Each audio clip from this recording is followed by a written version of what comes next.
प्रिय विद्यार्थियों, नमस्कार।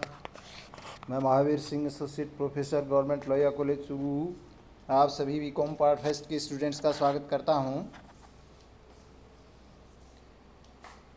प्रिय विद्यार्थियों, आज के इस व्याख्यान में हम सेक्शनल बैलेंसिंग से संबंधित जो मुख्य बातें आपको बताई गई थी कि सेक्शनल बैलेंसिंग करने के लिए जनरल लेजर में दो महत्वपूर्ण खाते खोले जाते हैं, टोटल डेटर्स काउंट और total creditors count.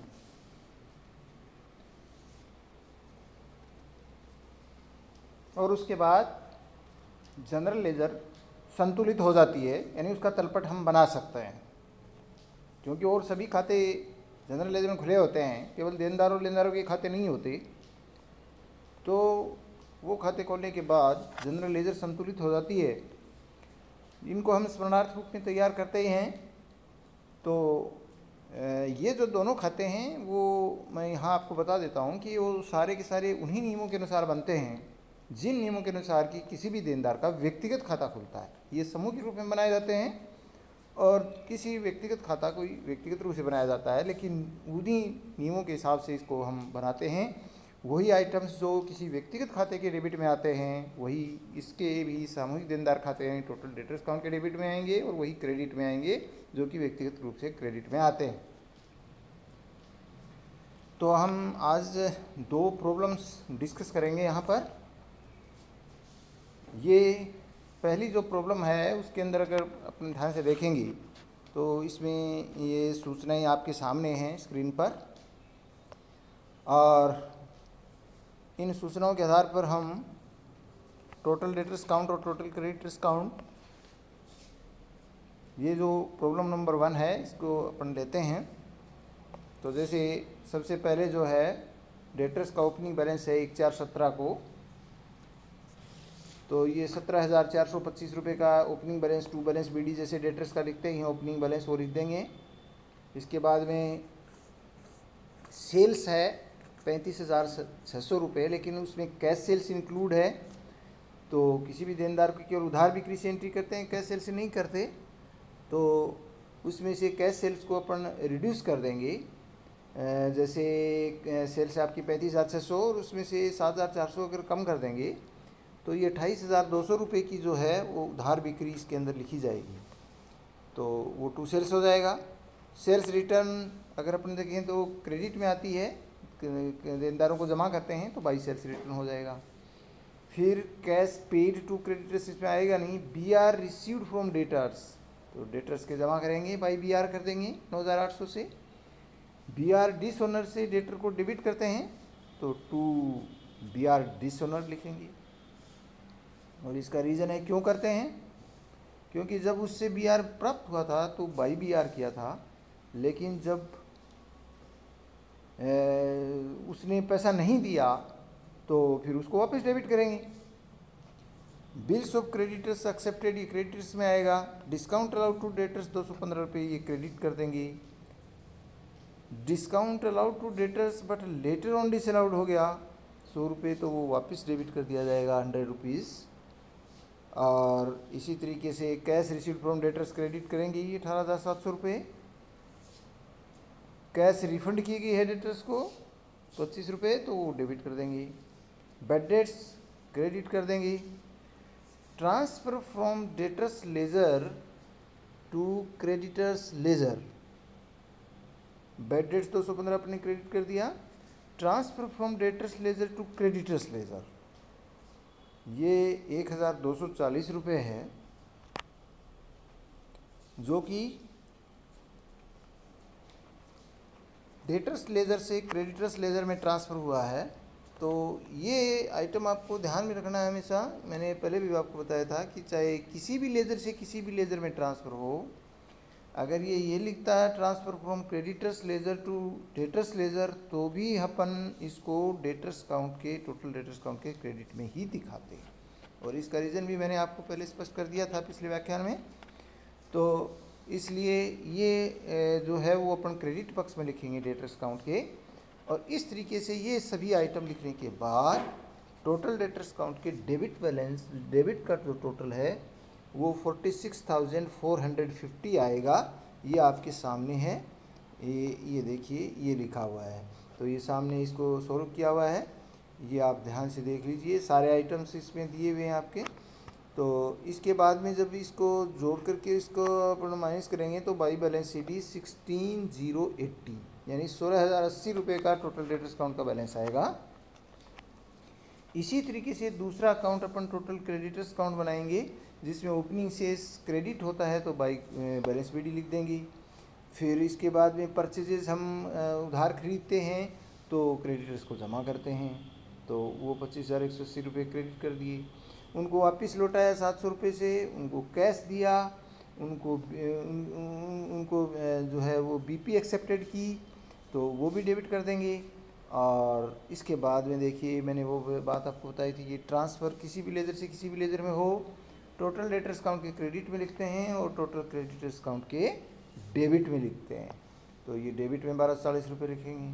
Total creditors count का बैलेंस सीडी होगा, टू बैलेंस सीडी आएगा, क्रेडिट साइड का जोड़ ज़्यादा होगा तो 52,580 में से ये बाकी जो बैलेंस निकालेंगे तो 30,420 रुपये का जो है वो टोटल क्रेडिटर्स काउंट का बैलेंस सीडी आएगा।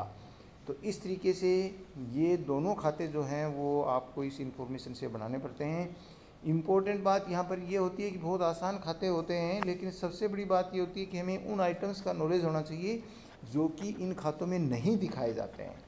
जैसे मैं फिर आपको रिमाइंड के लिए बता दूं, कैश सेल्स नहीं दिखाते हैं।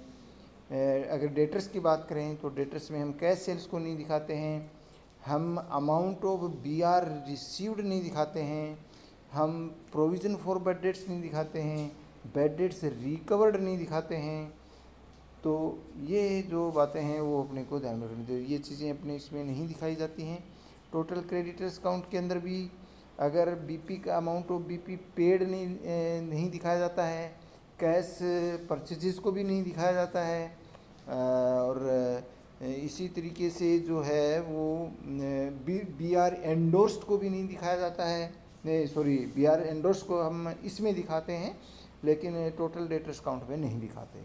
और अगर बीआर एंडोर्स किए गए हैं क्रेडिटर्स को पैसा दिया जा सकता है, चेक दिया जा सकता है, बीपी दी जा सकती है, और किसी दूसरे क्रेडिटर्स का जो बीआर है वो भी एंडोर्स किया जा सकता है। तो वो सब चीज़ें क्रेडिटर्स के डेबिट में लिखते हैं, लेकिन बीआर एंडोर्स करने की जो एंट्री है वो टोटल डेटर्स काउंट में कहीं नहीं की जाती।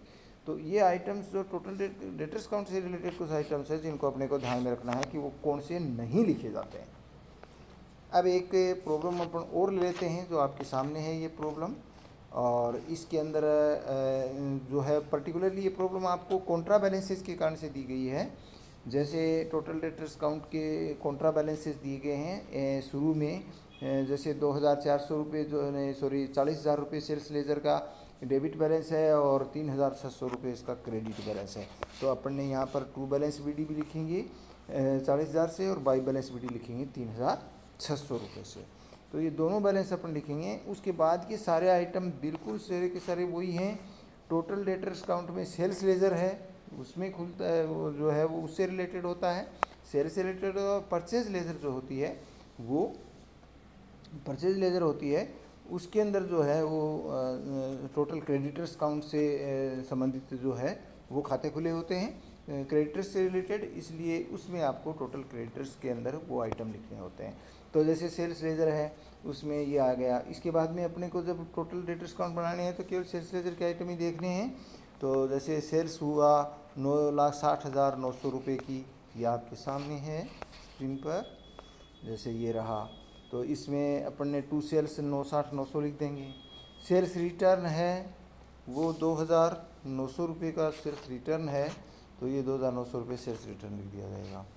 इसके बाद में देखिए आप बाई कैश 8,72,800 हैं, बाई बीआर 6,700 है, बाई बेड डेट्स 300 रुपये है, और टू सेल्स 9,60,900 रुपये का हुआ, ये तो अपने पहले बता ही दिया था। अब एक इसमें देखिए जो बीआर डिसोनर्ड है उसको अपने को ध्यान में रखना है कि चेक डिसोनर्ड है उसको ध्यान में रखना है, क्योंकि जब चेक और कोई बीआर कोई रिसीट होते हैं तो वो उसके लिए अपन जो है वो क्या करते हैं, बाई कैश और बाई जो है वो बीआर लिखते हैं। या मैंने आपको जैसे बाई बैंक लिख दिया है, बाई कैश लिख दिया है, इसको आप बाई बैंक भी लिख सकते हैं, क्योंकि एक्चुअल में ये चेक जो डिशनर हुआ है तो वो बाई कैश की बजाय बाई बैंक भी लिख सकते थे, उसी से रिलेटेड ये हैं। तो चेक अगर किसी ग्राहक का चेक डिसऑनर हो गया, बीआर डिसऑनर हो गया, तो फिर उसको डेबिट किया जाता है। ठीक है, तो इस तरीके से क्या है, बैलेंस सीडी है वो 1,15,700 रुपये का बैलेंस है, वो टोटल डेटर्स काउंट क्या आएगा। टोटल डेटर्स काउंट का क्लोजिंग बैलेंस कॉन्ट्रा नहीं है यहाँ पर इस क्वेश्चन में।